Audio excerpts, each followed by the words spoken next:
Hello, and in this Mac app development tutorial, we're going to talk about the concept of delegation, a very important concept in Mac development and iPhone development as well. So, what is delegation? Well, if you know anything about object-oriented programming, you know that one of the core principles is that our objects should be encapsulated from each other and should only be able to access each other under very specific circumstances so that we can keep the code separate, and so there isn't a load of interdependency in our code. Delegation comes along and says, well, yes, that's great, but sometimes we need to have interactions between our code, so it's just one of the ways that Apple development provides that our code can interact with each other, but it does it in a very structured way to avoid just getting completely spaghetti code. A lot of views in iOS and macOS rely on delegation to work. For example, UI text field delegate or NS table view delegate. These are things that act as delegates for the main object to pass off responsibility from that main object to an object that the user has access to. So, what do I mean by this? Well, for example, a table view, we don't have access to alter the code of the table view object. Really, we don't tend to subclass. That's mostly left generic and left up to the UI authors, because that's just a view object. So we want that to be generic. But how do we provide it or get events from it? Like when someone adds a row or deletes a row, that table view needs to delegate or pass functionality to one of our objects that we can then use to handle that event in a way that's contextual to our app. So, what's the concept of a delegate? Well, it's particular to Apple development. What we're going to do is essentially create what's called a protocol,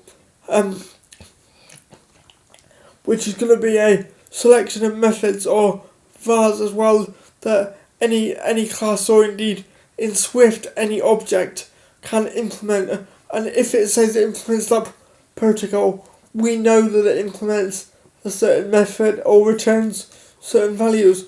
We can then use that to say, well, okay, if you promise to conform to this protocol, we can give you this message, because we can expose part of our class to interact with this protocol also, and it can kind of provide an insulated layer of communication between the two objects. So that's the theory behind it. We're going to look at kind of practical example of how you might use that. Now, the first thing to say is that there are several ways to communicate between your objects in iOS. Increasingly being used in Swift is closures and indeed system notifications, which I'm going to talk about in future videos. But a lot of the kind of iOS and macOS architecture that you're going to be dealing with for Apple's default classes is based on delegation. So it's really good to have an understanding of them and not just be able to implement them. And by creating your own delegate, you'll have a chance to do that. So let's stop dilly-dallying around and take a look at our example. As usual, I've got Xcode open now here, and I've got a window with a custom view in it. We generally use delegation for view objects. If we wanted the model to tell the controller about something, we would generally use a different architecture. But delegation most properly is concerned with view objects. So we've got this custom view here that is drawn by this view class, and all it does is draw a grey box on the screen, and then later on it also adds a subview containing a button. Well, what if we wanted to be able to execute a function when this happened. Well, just before this subview got added, but it made more sense for us to implement that function in another class. Well, that's what delegation's for. So what we're going to do is delegate some of the behaviour away from this view class itself up to that view controller class, which is going to be the delegate for this view, and is going to handle some of its behaviour. So how are we going to do that? Well, the first thing we need to do is create a protocol to say what delegates or what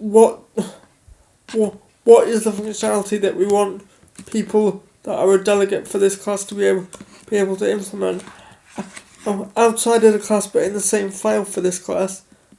Because I generally think it makes most sense to keep these things together. We're just gonna declare protocol, and then we get the stuff for Swift protocol. It's gonna ask us the name of the protocol. The convention is to put delegate on the end, so I'm gonna say that it's a cool view, and instead of saying cool view controller, I'm going to say cool view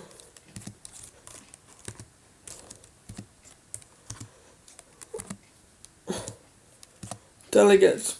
And all we have to do in here is put the signatures of methods that we expect anything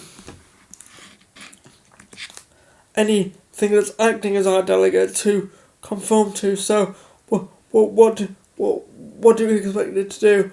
Well, I'm just gonna, for example purposes, say that when my button is added, I expect it to run this delegate function, which runs in that class, so I can know when that view is added. But it tells me another class, so I'm just gonna say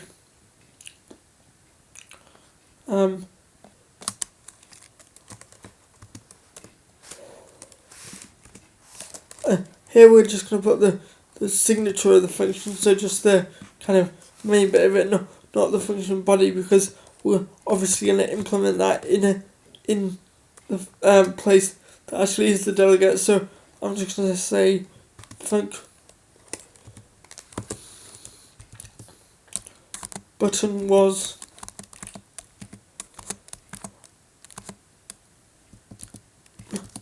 added. Notice we tend to use those kind of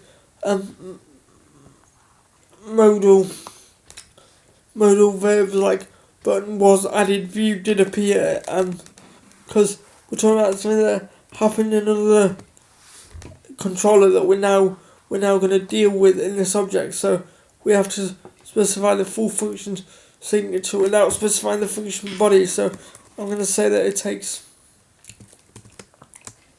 no parameters and it returns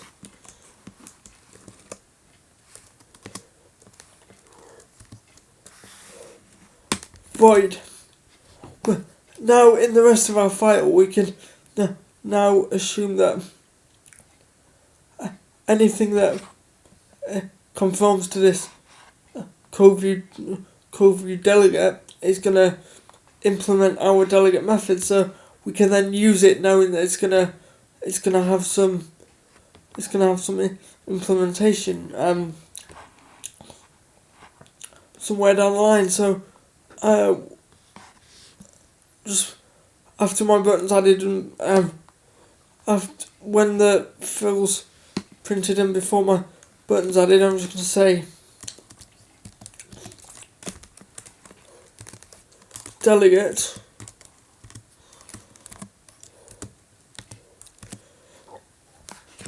dot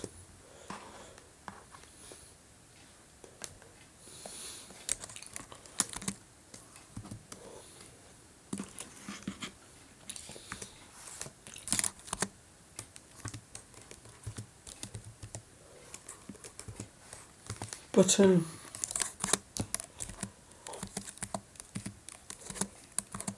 was added.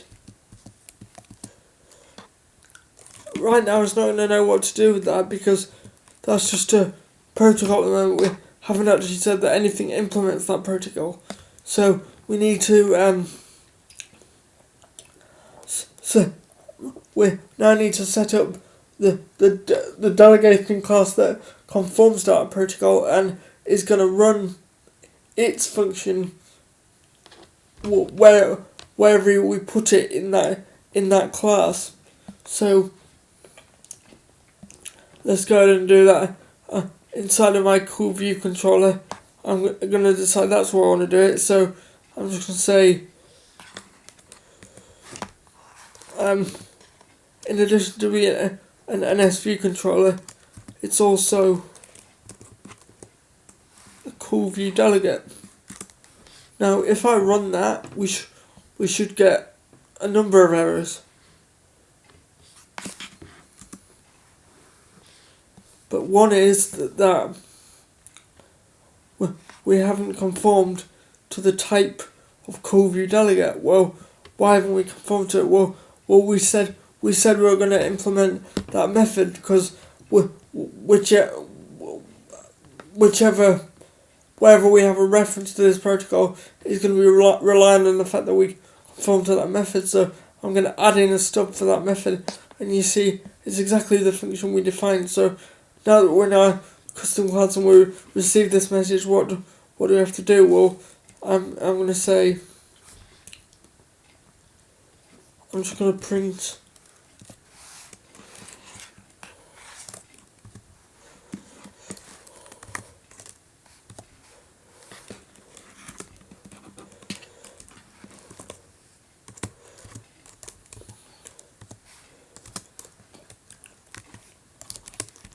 got message.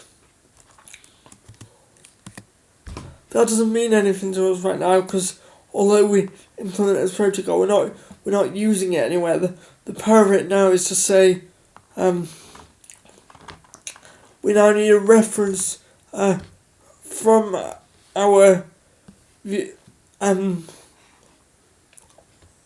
from our view that's going to go through that protocol and send this message to whatever object wants to receive it. So how do we do that? Well, we want to create a property on our view, the thing that's sending the message, to say that we want it to have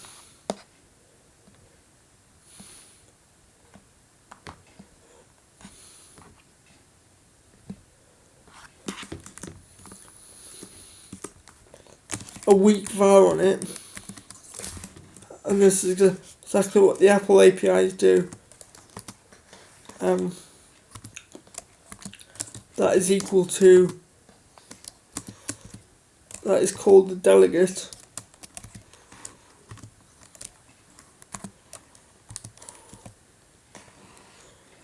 and is an optional instance of the protocol we define, cool view delegate. Now, why do we want it to be optional? Well, sometimes people might not always set a delegate, so I'm going to put a question mark there. Our cool view delegate method. Now, when that gets executed, it knows what we're referring to. Because I made it optional, we now need a question mark there.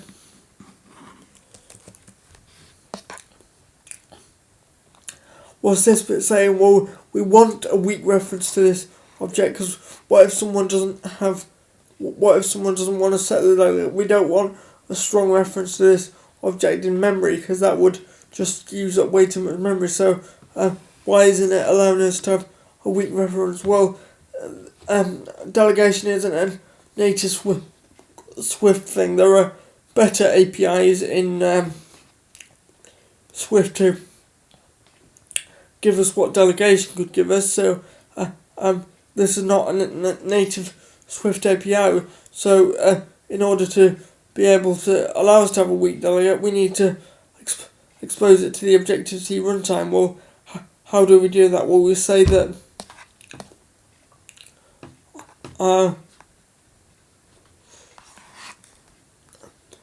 protocol is at objc, and that message should go away. That's essentially because we the all protocols in Swift are required. It's a protocol means you have to implement this functionality, but in Swift, in Objective-C, protocols were optional. So if we want to have an optional pointer to a delegate, which we do because we might not always set the delegate. It's a very specific kind of protocol. It's not like other protocols. We might not always want to receive the messages the delegate can send. We need to set that as an Objective-C protocol.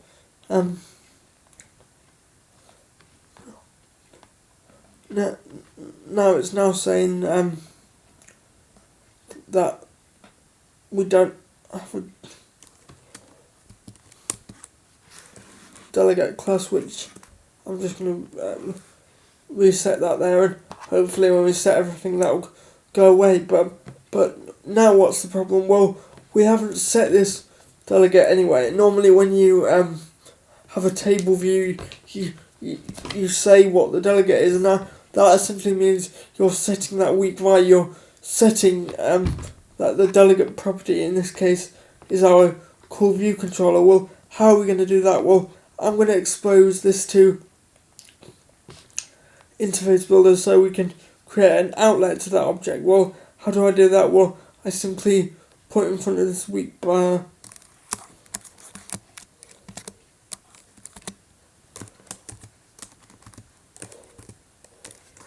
IB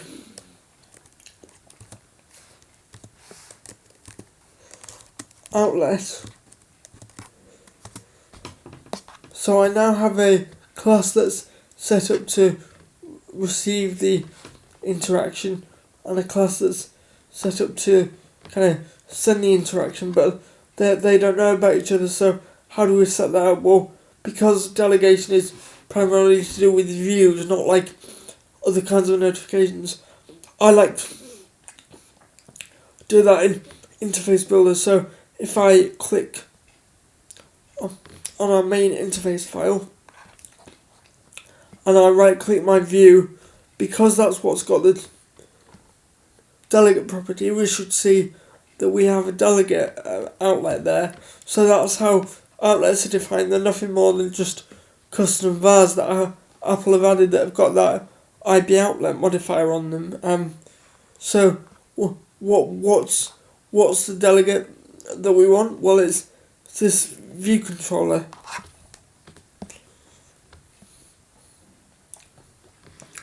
Okay, so now if we did everything right, our object that can send delegate messages knows which file is going to be its delegate, because we set that in interface builder. It knows where in its code when it's going to send that delegate message, because that's the whole point of delegation. If we couldn't access his view, we wouldn't know from our view controller when this happens. So we want to set this function to fire somewhere where it's going to be relevant in our view controller. So that's a way to get this message essentially. And then we have the protocol that defines what this delegate is going to do.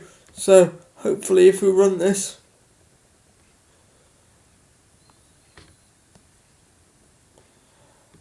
we should see that we have a message down here, got message, and where did we get that from? We got it from our view controller, even though it was sent when this happened. So it doesn't have to be just a message. Obviously, it wouldn't be. This is just a function. It can do whatever you want. But the power of it is we implemented it in our view controller, not in our view. So we can react when something happens in a different class than the class that it's actually happened in. So that's the power of delegation. And so because it's a view thing, it's generally not very useful for your own objects, and there are generally better ways to do things, or there are better ways to do what I talked about in this tutorial, which we'll discuss in later videos. But when you're interacting with old Objective-C APIs and you don't know what delegation is really doing, that's all it's doing. There's a var on the object that can be delegated that references a protocol which the other object then conforms to and implements the method that's executed somewhere appropriate in the kind of internal objects protocol that you can't access, but you can hook into it because it's documented when they decided to execute that delegation function. So that's the principle of delegation. Very, very, very powerful. A bit archaic, but very powerful. So yeah, I hope that was helpful, guys. And yeah, I'll see you in the next video. Thanks for watching.